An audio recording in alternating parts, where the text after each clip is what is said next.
Hey, this is Don from Padlock Technologies again with another video. This time it's going to be a continuation of service provider QoS. We are going to talk about uniform mode. If you don't know anything about that, I'm going to put a video up here to the theory, watch that video, and then come back here because without watching the theory, I know theory is boring, but without watching that and getting the theory behind it, configurations kind of don't make any sense, right? The theory is the why and configurations is the how to do it, right? So what we're going to do is we're going to go into this lab. I'm going to show you what it looks like. And then, you're going to see some of the cool stuff in terms of wire sharking of what it looks like in the packet, right? In the entire packet. Now, before we get in the lab, I do have a favor to ask you guys. If you like videos like this or you get any value from this video, please don't forget to share, comment, like, and subscribe to the channel because I do a lot of deep dive stuff like this. And I know that, if I like this kind of stuff, there's plenty of people out there that are probably geeks like me that like deep dive when they're learning new technology. So let's go ahead and get to the lab and then we'll see what's going on here. All right, so now here's the lab. Very simple. Now, if you watch the video that I told you to watch in the card or link in the description, I basically drew out this kind of MPLS lab. Now, in real world, you're never going to see something this simple, but this is just to illustrate the method or the technique, right? You can learn a lot of advanced techniques with like 3 routers. You don't really need a whole super big network to do that. So what we're going to technically do is I have a loop back on router 1 and a loop back on router 6. And I'm going to ping from router 1 to router 6.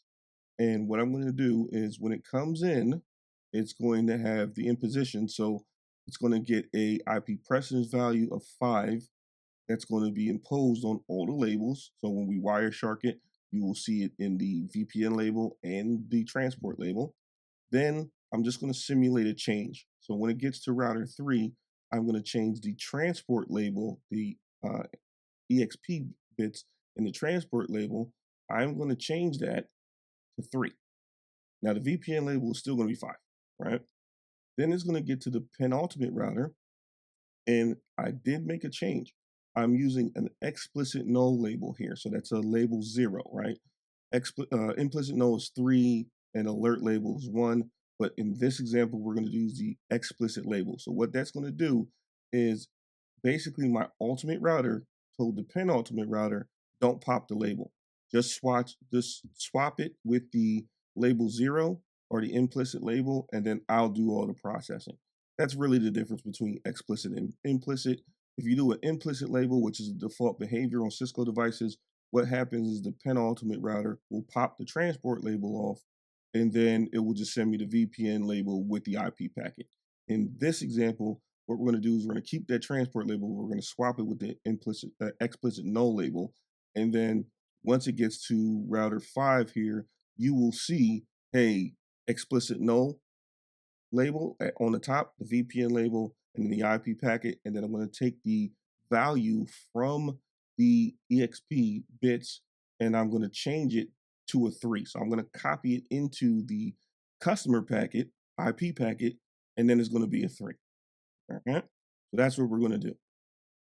So first things first is let's look at how we're going to do this. So we're going to go to router 2, and I'm going to explain the class maps here. So run.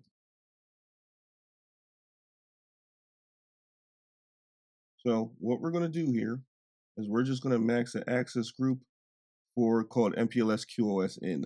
So if we look at our show IP access group, access list actually, as you can see, I'm just doing, loop back 0 on router 1, loop back 0 on router 6. That's all I'm doing here. So I'm going to match that. And then from a policy map perspective, let's just look at the policy maps. What I'm going to do is I'm going to match that group. So class QoS in, which is this one here. And then what I'm going to do is I'm going to police it. And if the conform action, so if it basically conforms with my policing, it's going to set the topmost. There's 2 ways to do this. You can do it this way, or you can use a command called set MPLS experimental topmost 5. But what I just did here is just say set MPLS experiment in position, transmit 5. So basically, impose the IP precedence value of 5 on all the labels, basically. All right. So the next thing we're going to do is let's look at the out. So what I'm going to do here, and this is basically your MQF, MQC framework, or MQF is modular queuing framework, MQC is modular queuing command line. So again, this is why you need to know traditional QoS in your IE or EI or enterprise infrastructure classes, your CCNA, CCNP stuff, or let me say CCNP, CCIE stuff, because you don't really learn QoS that much in the CCNA, but you need to know it before you can be able to do it at the service provider level. So with that being said, what we're going to do is we're going to match that value that we just imposed on the labels, and then we're going to, put in a priority queue. That's really all we're doing here. So then when we get to router 3, what we're going to do here, we'll do the same class map. All right, so we'll go class map here.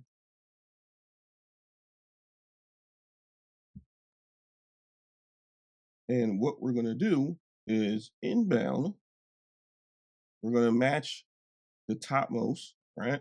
So that's going to be the transport label. We're going to match whatever's in the experimental bits. So obviously I imposed a 5, so we're going to match 5. We're going to do the same thing on the out because we're going to have an outbound policy. So if you look at the policy map,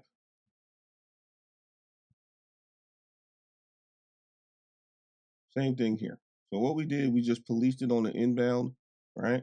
Saying, hey, I want like 10 megs just for as an example. And then we did the same thing here with the out, but what I'm going to do is change this to, well, actually, since I changed it to 3, I didn't do priority after that. So on the outbound, what we did is we matched that 5, right? And then, which is this MPLS QoS out. So we matched the 5, and then we changed it for some odd reason. Just for example, we changed it to 3, right? And then we just did some, bandwidth stuff, right? Now, I failed to mention that you have to put this on the interfaces. So this is my inbound policy. So this is your service policy input QoS in. You have to do this or it just will not work. You can't just set the class map and policy map. And then when we look at 1, same thing. Okay. So that's the outbound policy. So what did it look like when it get to the penultimate router? So this is where the explicit null comes in. Now you may ask, where do you actually configure explicit null? So the explicit null comes from the ultimate router. So if we look at our MPLS configurations here,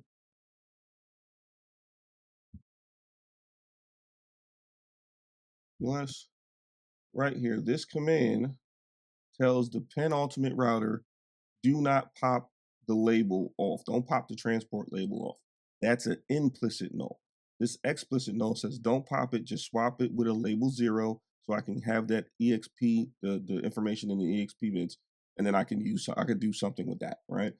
Now, you could do it that way, or you can still use the implicit null. The issue with that though is when it gets to the penultimate router, you basically have to copy that 3 and then basically paste it into the EXP bits of the VPN label, which is extra work, right? Now, what's the trade-off of that? Well, your ultimate router or the egress router now has to do extra processing, whereas the penultimate router, if you did it the other way, which is just, when it pops a label off, you copy that marking and then you put it into the VPN label, then the penultimate router is doing the actual extra processing at that point. So what ends up happening here, the penultimate, basically we're doing the same thing here. So we look at our class maps. Same thing here. We're looking for 3 now instead of 5 because the top label, the transport label, has been set to 3, not 5. So we went in here at the penultimate router and said, hey, look for 5. Well, this policy wouldn't work because technically the top label is 3, but the VPN service label is 5, right? Remember the rule. You can't copy down, right? You can impose, but when it comes to popping the label off, it does not copy the value down to the next label. You have to do that manually if you want to do that. And that's with an implicit null. And then our policy maps here, pretty much the same thing.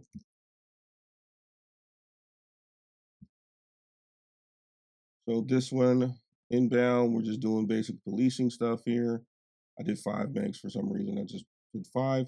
And then we're still doing the bandwidth percent, stuff like that. Since it's a 3, it's no longer priority because technically IP precedence of 5 would be like for VoIP. But for some reason in the service provider network, it got changed to 3. That's what I'm simulating. And that's we're just doing regular, bandwidth percentage. Now, what you don't see is me copying anything inbound. Let's say if I did the implicit null method, you know what? I will create the policy map so you can see the difference. But we won't put it in, in line. So from a policy map perspective, if I wanted to do the implicit null, it would be policy map, and I will say MPLS QoS. So then I would class my MPLS QoS in, and what I would say is I'm going to match that, and then I'm going to set the QoS group to 3. So when I do that, that is putting it into a buffer, right? Because the labels got popped off, but the value is now put in the buffer in the router. And then on the outbound, I would go policy map, let's say MPLS QoS out. Let's say that. What I would do is we will do the same class MPLS out, because we're matching that. Actually, do inbound. Oh, I have to change something real quick. I have to go class map, and we're going to call this MPLS out, or QoS out. And then I'm going to match that QoS group of 3. Okay? So now I'm going to match that value in the buffer. That's what I'm looking for in my outbound policy. So now we go to the policy map, and we match this class,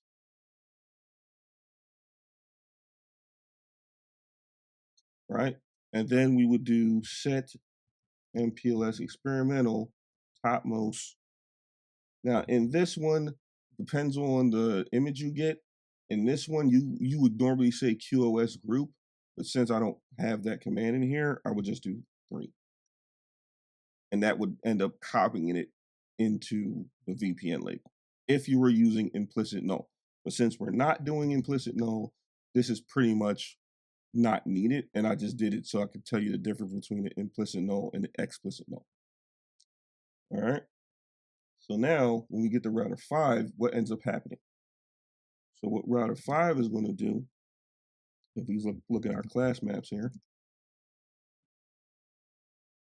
our class map is what we just did on the penultimate router is what we actually are doing on the ultimate router. So what we're doing is we're going to match this QoS group on the outbound, and then we're going to actually put it into the IP packet. And then we have a match inbound, right? So inbound, we're going to match 3. And basically what I just showed you is what I did on the ultimate router. If we go to a policy map, so inbound, we match QoS in, which is this, which is looking for this value in the experimental bits, which is going to be on the transport label because I'm using explicit null. And then I'm going to set it to a QoS group of 3. And then outbound, I'm going to match that QoS group. So I'm going to match that value in the buffer. And then I'm going to put it in the actual IP, the customer packet. So I'm going to put the EXP bits, or I'm going to put, this is going to be a CS3, I believe. So I'm going to put this in the toss bits of the IP packet. Okay. And then obviously I did some percentage here. And what now, let's Wireshark it. So first thing I'm going to do is I'm going to Wireshark from router 1 here. And I'm just going to show you that the packet does not have anything from a marking standpoint in here.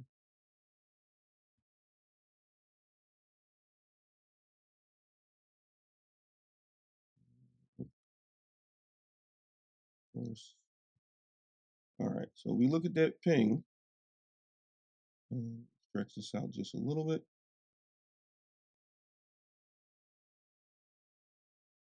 Go here. If you look at that, you don't see anything. You see CS0. So that tells you that I am not marking here. I'm not marking when I'm sending the traffic. Now, normally in the real world, if you were doing this with a service provider, they will be looking for a marking that you would put in your packet. But in this instance, I'm not doing it. So now what we're going to do is I'm going to Wireshark the outbound interface because that's going to show you the QoS markings once it gets imposed on the packet, on the customer packet.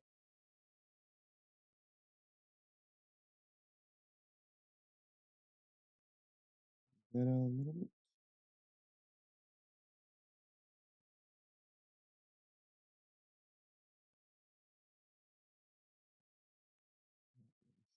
This is doing that.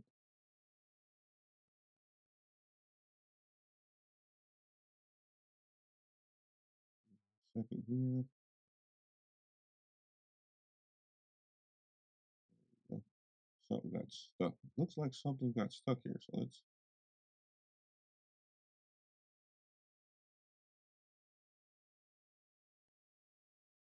do this again. It's over.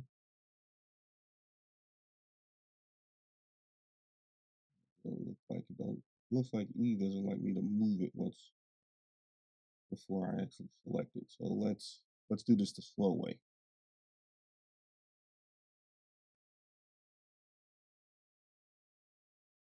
Slide this over here. Same thing. Bang. All right. So now let's stop. And let's look at the packet here.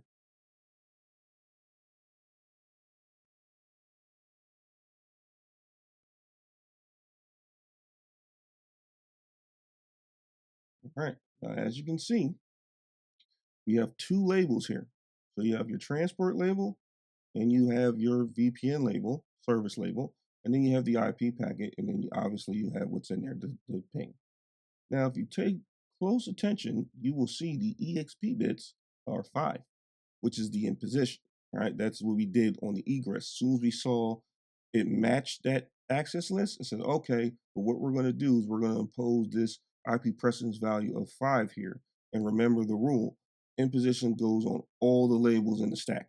So it got put on the transport label, which is here, which is coming from router 3. I can tell because that 303, again, in the real world, label, right? Always have your MPLS labels match the router so you can easily troubleshoot. If you don't know where that label's coming from. And then you see the experimental bits is 5. Same thing with the VPN label is 5. So now what I'm going to do is we're going to Wireshark at the penultimate in the inbound direction so you can see that router 3 it switched the label from 5 to 3, but the VPN label is still 5. So let's go here.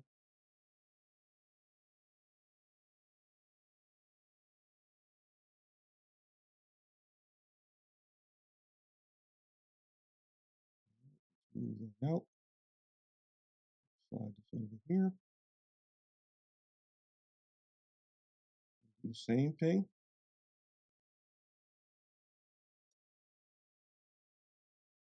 Stop. Here we go. Now, what do you see different? The VPN label is still 5. All right. We still have a CS0. That means I have not copied the label values or the EXP values or the QoS markers. I haven't copied it down to the customer packet yet. But as you can see, here's the VPN label. EXP is still 5. So the IP precedence of 5 is still there.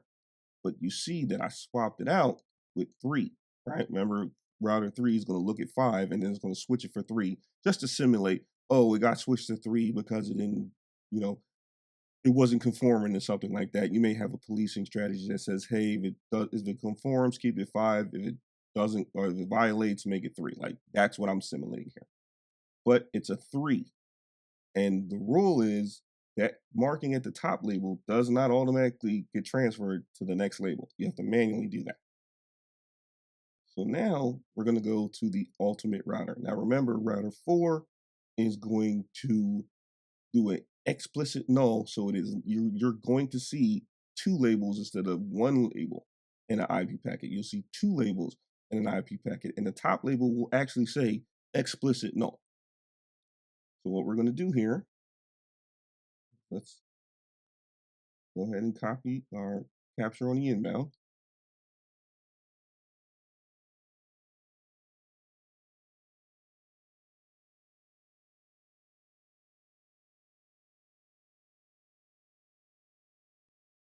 Out just a little bit.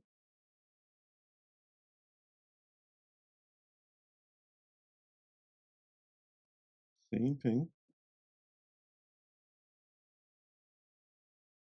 Stop it here. Now this is in one direction. This is from router 1 to router 6. This is not router 6 to router 1. Now, what do we see here? We still see QoS 0, so no marking. All right, no real marking. VPN label still 5. All right. Now in the normal PHP process, you would not see this. There's your explicit null label. In the implicit null, this label would have been popped off already. And the only thing you would technically see is this one label on the top, which is the VPN label. You can tell because it's the bottom of the stack. See that S with a 1 tells you it's the bottom of the stack, meaning it's the last label in the stack. And then the IP packet. That's what you would normally see. But because I did an implicit null, all I told the penultimate router is, hey, just swap it with this label 0. As you can see, that's an explicit null. You need to remember that you need to know this stuff if you're going for like your service provider stuff. What label is an explicit null? What label is an implicit null? What's your alert label? Explicit null, 0. Implicit null, 3. Alert is 1. Right? And it'll tell you explicit null. Now, the only reason why I'm doing that because I want to get these values here. I want to get this value here. Again, if I use the implicit null, I would just copy that value and then put it onto the VPN label. So this VPN label would have changed the EXP bits here would have changed to 3 if I did it with the implicit label copy and paste method. But since we're doing explicit null, don't need to do that. Okay. Now, remember, I'm taking that 3 from the label, the explicit null label, the EXP bits, and I'm going to copy that into the IP packet, right? The customer packet. And remember, it was a CS0 when it came in. So let's capture again, 1 this time.